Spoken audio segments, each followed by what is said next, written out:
আসসালামু আলাইকুম। আমি আপনাদের সাথে যুক্ত হয়েছি কুয়েত থেকে। অনেক মানুষ কমেন্ট করতেছেন যে কুয়েতে এই মুহূর্তে ভিসা খোলা আছে নাকি বন্ধ আছে। তো তাদেরকে বলি, কুয়েতে এই মুহূর্তে সকল ধরনের ভিসা খোলা আছে, কিন্তু বাংলাদেশ দূতাবাস কিছু শর্ত প্রদান করেছে। যে শর্তগুলো পূরণ না হলে বাংলাদেশ দূতাবাস থেকে ভিসা স্ট্যাম্পিং করতেছে না।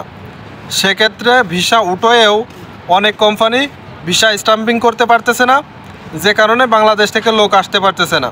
সেই কারণে আবার অনেক কোম্পানি ভিসা উঠছে না। সেক্ষেত্রে সর্বনিম্ন যে 90 দিনার বেসিক বেতন, এই বেসিক বেতন এবং এর উপরে যারা স্যালারি স্কেল দিয়ে ভিসা উঠাতে পারতেছে তারা ভিসা উঠছে এবং দেশ থেকে লোক আনতেছে। আশা করি এই বিষয়টা আপনারা বুঝতে পেরেছেন।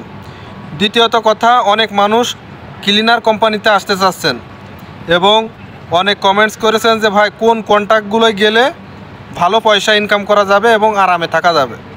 তার ভিতরে প্রথম হলো মসজিদ। আপনারা যদি মসজিদের কন্ট্রাক্টে আসতে পারেন তাহলে নিরিবিলি কাজ, এটা ভিআইপি পরিবেশে থাকতে পারবেন, খাওয়া নিজের, থাকা কোম্পানি, অল টাইম মসজিদেই থাকতে হবে, আশেপাশে কাজ করবেন, কোনো সমস্যা নেই, বেতন 75 দিনার। দ্বিতীয়ত বলদিয়ার ডিউটি, বলদিয়ার কন্ট্রাক্টে আসবেন, রাস্তা ক্লিন করবেন এবং বিভিন্ন জায়গা ক্লিন করবেন। সেক্ষেত্রে 8 ঘন্টা ডিউটি, বেতন 75 দিনার।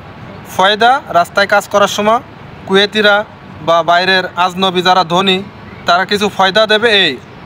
তৃতীয়ত অফিস আদালতের ক্লিনার, অফিস আদালতের ক্লিনারে আসলে 8 ঘন্টার ভিতরে কাজ করতে হবে আধা ঘন্টা, সারাদিন থাকবেন বসে, সেক্ষেত্রেও আপনার বেতন 75 দিনার।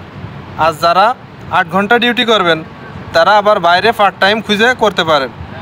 আশা করি বুঝতে পেরেছেন। আজকে 3টে কন্ট্রাক্টের কথা বললাম।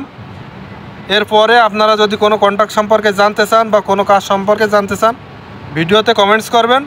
অবশ্যই আমি আপনাদের কমেন্টসের উপর ভিডিও বানানোর চেষ্টা করব। আল্লাহ হাফেজ।